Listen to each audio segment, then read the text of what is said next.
New England Journal of Medicine published an editorial condemning the Trump administration for its response to the coronavirus pandemic. Joining us to share his reaction to that piece is Special Advisor to the President and member of the White House Coronavirus Task Force, Dr. Scott Atlas. Dr. Atlas, thank you for once again making time for KUSI. Sure, happy to be here. Let's get right to it. That the New England Journal of Medicine, for the longest time, that was just kind of a dry meat and potatoes publication, and suddenly they've stuck their beak into the political game. Your reaction, sir?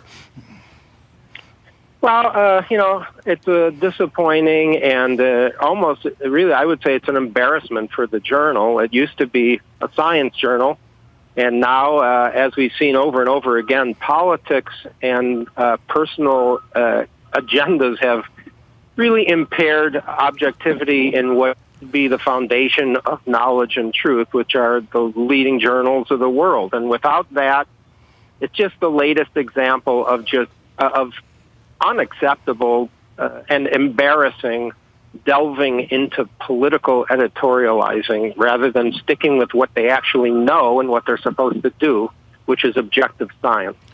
Well, what opened my eyes, sir, is whenever anything is presented with consensus, their editorial presented, this is the consensus point of view, at least as it relates to their publication.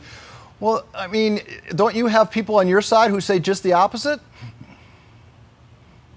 Listen, these people, there's a tremendous amount of arrogance among elite, sort of what I would call elites, but they're self-described, honestly. What the president has done for months is what the national strategy is that has now been overtly endorsed by thousands of scientists and some of the top medical science and epidemiology professors from Harvard and Stanford and Oxford University, no matter what the New England Journal wants to believe.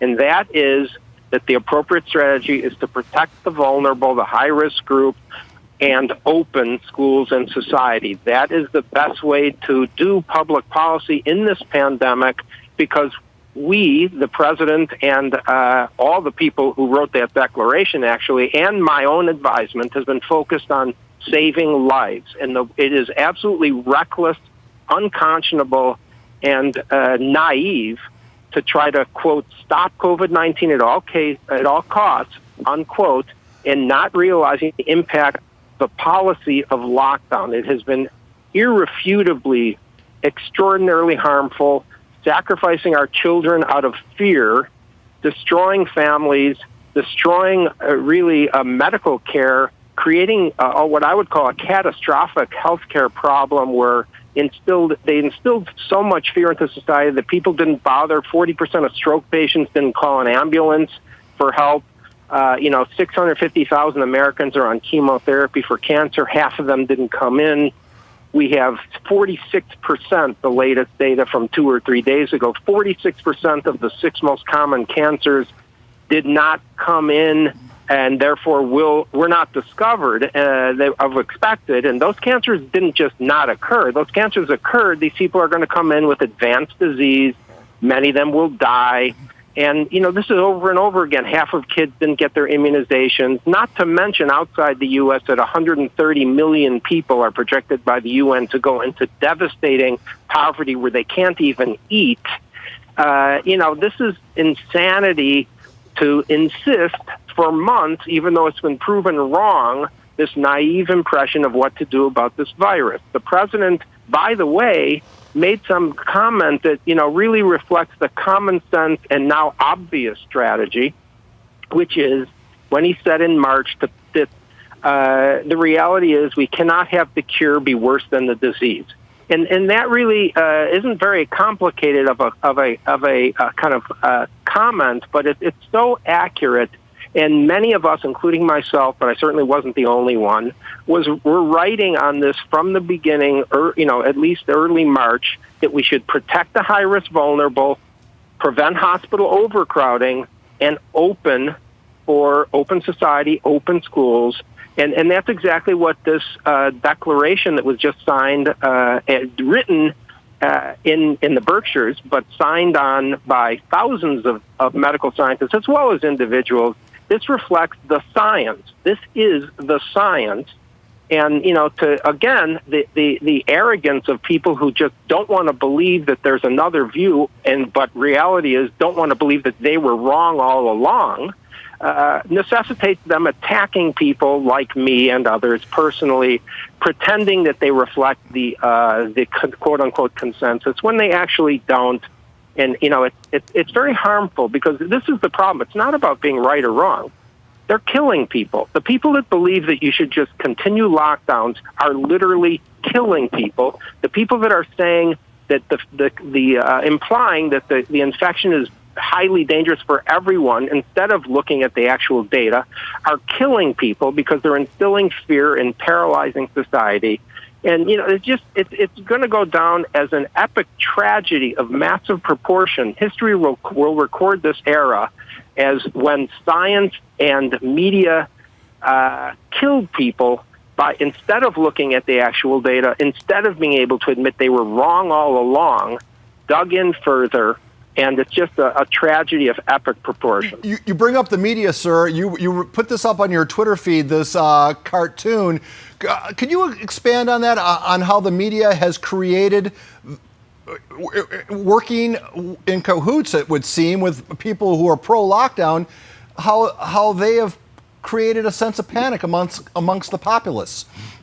Well, what we see when you look at, in the White House there are sort of multiple monitors going all the time, and so you can't help but look at it. But what you see is that some of these media, and I would call it the mainstream media, although that's a compliment rather than accurate, they just tally up, oh my God, there's more and more cases. And there is no denying that people are dying. No one's minimizing that 200,000 plus Americans died. It is a massive tragedy. There's no question about that. I know people that have died. Most of us know people that have died. There's no denying that. But the installation of fear, the fact is that the cases themselves are not the most important metric here. And I just don't understand this focus on that it's so dangerous. First of all, it's very naive. The virus is the virus. You really cannot eliminate the virus by a lockdown. That's been proven all over the world. You cannot eliminate the virus by hiding from it. The virus is there, and when you have social mingling, which is essential because locking down is literally killing people and destroying people's lives, and again, creating a massive problem bigger than the virus when you lock down to avoid the virus, and then you open up because it eventually must be opened, the people get infected. So the whole thought process of tallying up the cases and putting in these red arrows showing all these cases. I'll give you an example of this. There were 70,000 cases, 70,000 so-called cases on colleges and universities, and schools came back open. And those cases were almost all asymptomatic. They were discovered by required testing from our brilliant university leadership. And what happened to those 70,000 positive cases? Well, so far, to my best of my knowledge, there are five hospitalizations. And of those, I'm not sure how many needed to be hospitalized. I don't know. I wasn't there. But, this is absurd already. And so that installation of fear, again, it's harmful because it's paralyzing people. It's preventing medical care from being sought. 2/3 of cancer screenings are not getting done. I don't even know how to articulate how harmful the faces of the public health community have been. The so-called respected authorities have completely not only dropped the ball, they have created massive harm. And, the reality is we know a lot more about this virus since the beginning. We know who's actually susceptible and who is not. And it is literally not true that everyone is susceptible to the virus. It is not dangerous for most. The president was right when he said the cure cannot be worse than the disease, because that's just common sense and logic. That should have been known from day one. But instead we have really generated a much bigger problem by virtue of the lockdown, the prolonged lockdown done by leaders who have no understanding of what's going on, or who refuse to understand the data, or who have some other motivation given that this is an election year. On that note, Dr. Atlas, we must call it a conversation. Thank you once again for making time for KUSI. Sure, happy to be here. Thanks for having me.